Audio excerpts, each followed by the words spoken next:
50 ஆண்டுகள் காணாத அளவு மும்பையை பதம் பார்க்கும் பேய் மழை. எங்கு பார்த்தாலும் வெள்ளக்காடாக காட்சியளிக்கும் சாலைகள்.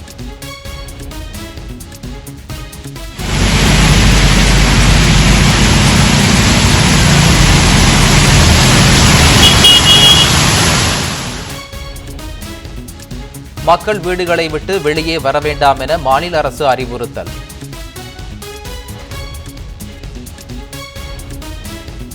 அயோத்தி ராமர் கோவிலை போன்று உத்தரகாண்டில் புகழ்பெற்ற பத்ரிநாத் கோவில் நன்கொடையிலும் முறைகேடு அம்பலம்.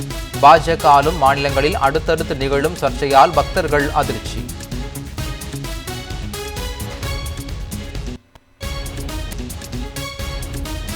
ஆறு நாள் சுற்றுப்பயணமாக நாளை மறுநாள் இந்தோனேஷியா உள்ளிட்ட 3 நாடுகளுக்கு செல்கிறார் பிரதமர் மோடி. ஆஸ்திரேலியா, நியூசிலாந்து நாடுகளின் பிரதமரையும் சந்தித்து பேச திட்டம்.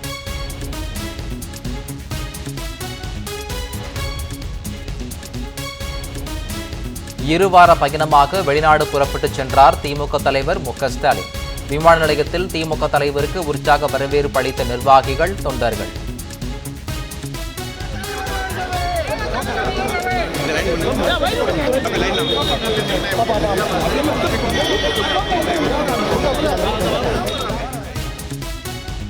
அயலகத்தில் இருந்தாலும் அறிவாலயத்தில்தான் என் மனம் இருக்கும் என தொண்டர்களுக்கு நெகிழ்ச்சி மடல்.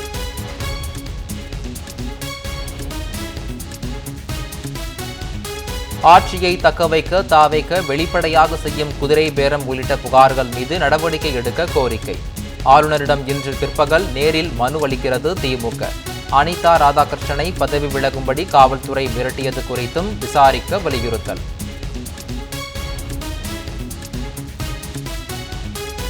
திமுக இளைஞரணி செயலாளராக பொறுப்பேற்று 8ஆம் ஆண்டில் அடியெடுத்து வைக்கும் உதயநிதி ஸ்டாலின். அவரது வழிகாட்டலில் கட்சிப் பணி தொடருவோம் என திமுக இளைஞரணி சூளுரை.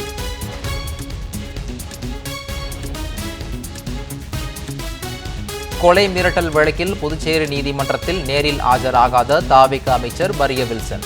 வரும் 10ஆம் தேதி கட்டாயம் ஆஜராக வேண்டும் என நீதிமன்றம் உத்தரவு.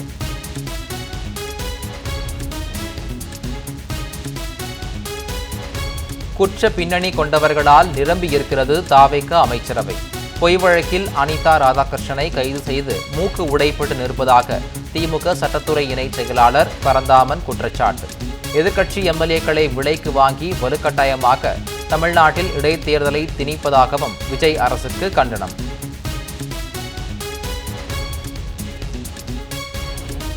சி. விஜயபாஸ்கர் உள்ளிட்ட 12 பேர் மீதான குட்கா வழக்கு 12 வாரங்களில் முடிக்க சிறப்பு நீதிமன்றத்திற்கு சென்னை உயர்நீதிமன்றம் உத்தரவு.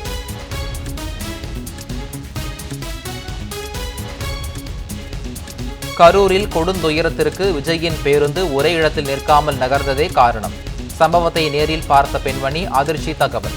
மருத்துவமனையில் அப்போதைய திமுக அரசுதான் உதவி புரிந்ததாகவும் விஜய் ஓடிவிட்டார் என்றும் பேட்டி.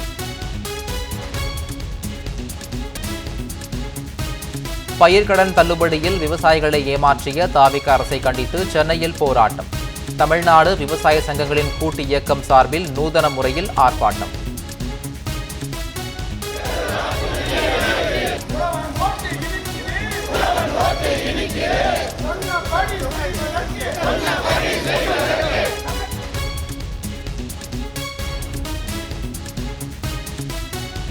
தமிழ்நாடு முழுவதும் அரசு வழக்கறிஞர்கள் நியமனத்தில் தாவிக அரசு விதிகளை மீறி வருவது அம்பலம்.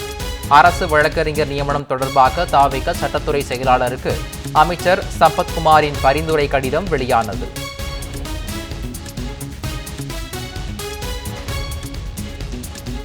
அரசு வழக்கறிஞர்கள் நியமனங்களில் ஊழல். டிடிவி தினகரன் கடும் கண்டனம். ஊழலை ஒழிப்போம் என கொக்கரித்த முதலமைச்சர் ஜோசப் விஜய் சொன்ன தூய சக்தி அரசியல் இதுதானா என்றும் கேள்வி.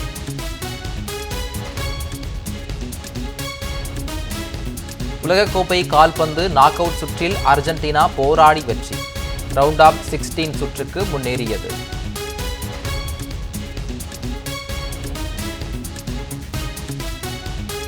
விம்பிள்டன் டென்னிஸ் போட்டித் தொடர் விறுவிறுப்பு. ஆடவர் ஒற்றையர் பிரிவு 3வது சுற்று ஆட்டத்தில் பிரான்ஸ் வீரர் ரிண்டர் நெச்சை வீழ்த்தினார் ஜோகோவிச். விம்பிள்டனில் 105 வெற்றிகளை பெற்ற ஃபெடரரின் சாதனையை சமன் செய்தார்.